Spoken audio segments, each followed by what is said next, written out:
اللہ کے لیے قرآن مجید کی آیت ضرور کھولنا. آپ کہتے ہیں اللہ کا شکر ہے میں تو توحید والا ہوں، مجھ میں یہ چیزیں موجود نہیں ہیں. تو کیا آپ کے دائیں بائیں، آپ کے عزیز و اقارب میں، آپ کا جو ہمسایہ ہے، دکاندار ہے، کیا اس میں یہ چیزیں موجود نہیں ہیں؟ اس کو توحید کس نے سمجھانی ہے؟ فضیلت الشیخ مفتی عبداللطیف، اسلامک اسکالر.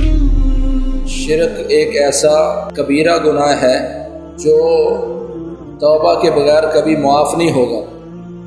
جو شخص شرک کی حالت میں مر گیا اس کی نجات ممکن نہیں ہے. مشرک کبھی بھی بخشا نہیں جائے گا. یہ اصول ہے کتاب و سنت کا. ایسا گناہ جو انسان کی ساری نیکیوں کو قیامت کے دن برباد کر دے گا وہ شرک ہے. ان اللہ لا یغفر ان یشرک بہ ویغفر ما دون ذلک لمن یشاء. جس نے اللہ کے ساتھ کسی بھی چیز کو شریک بنایا، جس نے شرک کیا، اس کو کبھی بھی نہیں بخشا جائے گا. اور مشرک کے علاوہ ہر بندے کو اللہ تعالیٰ بخش دے گا. اور آخر کار توحید کی برکت کی وجہ سے، شرک سے بچنے کی وجہ سے وہ جہنم میں بھی گیا ہوگا تو ہمیشہ ہمیشہ کے لیے جہنم سے نکل کر جنت میں آ جائے گا. توحید کی برکت کی وجہ سے آخر کار بندہ بخشا جائے گا، جنت میں داخل ہو جائے گا. لیکن شرک کی نحوست کی وجہ سے انسان کبھی بھی جہنم سے نکل نہیں پائے گا. ہمارے ہاں عموماً یہ ذہن پایا جاتا ہے کہ اس امت میں شرک موجود نہیں ہے. شرک تو پہلی قوموں میں موجود تھا، اس امت میں شرک نہیں ہے. تو قرآن مجید میں اللہ تعالیٰ نے فیصلہ سنایا، لوگوں کی اس غلط فہمی کو دور کیا کہ وَمَا يُؤْمِنُ أَكْثَرُهُمْ بِاللَّهِ إِلَّا وَهُمْ مُشْرِكُونَ کہ اللہ کے ساتھ ایمان کا دعویٰ کرنے والوں کی اکثریت مشرکوں کی ہے. سورہ یوسف میں اس آیت کو جا کے پڑھنا چاہیے، اس کا مطالعہ کرنا چاہیے. اللہ نے یہ نہیں فرمایا کہ اکثر لوگ مشرک ہوں گے، کہ وَمَا يُؤْمِنُ أَكْثَرُهُمْ بِاللَّهِ إِلَّا وَهُمْ مُشْرِكُونَ. مسلمانوں میں، کلمہ پڑھنے والوں میں اللہ کے ساتھ ایمان رکھنے والوں کی اکثریت مشرکوں کی ہوگی. اب قرآن مجید کی آیت کا کوئی رد نہیں کر پاتا. ایمان کا وَمَا يُؤْمِنُ أَكْثَرُهُمْ بِاللَّهِ، ایمان کا لفظ بھی آیا، اکثریت کا لفظ بھی آیا، اور لفظ اللہ کا ذکر بھی آیا کہ اللہ کے ساتھ ایمان کا دعویٰ کرنے والوں کی اکثریت مشرکوں کی ہے. اور محمد کریم صلی اللہ علیہ وسلم نے ارشاد فرمایا لا تقوم الساعة حتى تلحق قبائل من امتی وحتى تعبد الاوثان.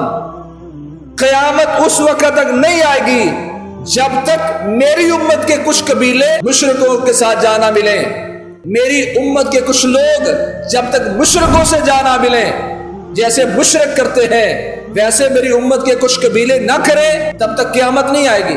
حتیٰ تلحق قبائل من امتی، میری امت میں سے کچھ قبائل جب تک مشرکوں کے اوصاف اپنا نہ لیں، مشرکوں کے ساتھ جانا ملیں، تب تک قیامت نہیں آئے گی. وتعبد الاوثان، اور اس وقت تک قیامت نہیں آئے گی جب تک اوثان کی پوجا شروع نہ ہو جائے. اوثان کا معنی بت ہیں، مورتیاں ہیں، جب تک مورتیوں کی پوجا شروع نہ ہو جائے.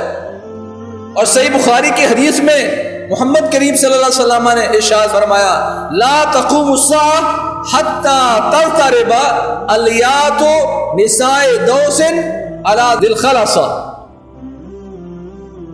قیامت نہیں آئے گی جب تک قبیلہ دوس کی عورتیں ذوالخلصہ جو اس وقت کا بت تھا، کہ اس بت پر جب تک یہ عورتیں ناچ گانا کر کے، ڈانس کر کے، اپنی سرینے ہلا ہلا کر جب تک اس کے ارد گرد نہیں دوڑیں گی، پوجا نہیں کریں گی، ڈانس نہیں کریں گی، تب تک قیامت نہیں آئے گی. کیا یہ چیزیں اس وقت پیارے پیغمبر نے تمثیلاً ذوالخلصہ بت کا نام لیا اور قبیلہ دوس کا نام تقریباً کیا، لیکن اس سے مراد عمومی مسلمانوں کے لوگ ہیں. کیا آج یہ چیزیں امت میں موجود نہیں ہیں؟ ہمارا دعویٰ یہ ہے کہ اس امت میں شرک نہیں ہے، اس امت میں شرک نہیں ہو سکتا، جبکہ فزیکلی اس امت میں شرک موجود ہے. جو پیارے پیغمبر نے باتیں فرمائی تھی وہ آج پوری ہو گئی. اللہ کہتے ہیں اللہ کے ساتھ ایمان کا دعویٰ کرنے والوں کی اکثریت مشرکوں کی ہے۔ پیارے پیغمبر نے فرمایا قیامت نہیں آئے گی جب تک میری امت کے کچھ قبیلے مشرکوں کے ساتھ جب تک جا نہ ملیں، اور جب تک آستانوں کی، مورتیوں کی، بتوں کی جب تک پوجا شروع نہ ہو جائے قیامت نہیں آئے گی۔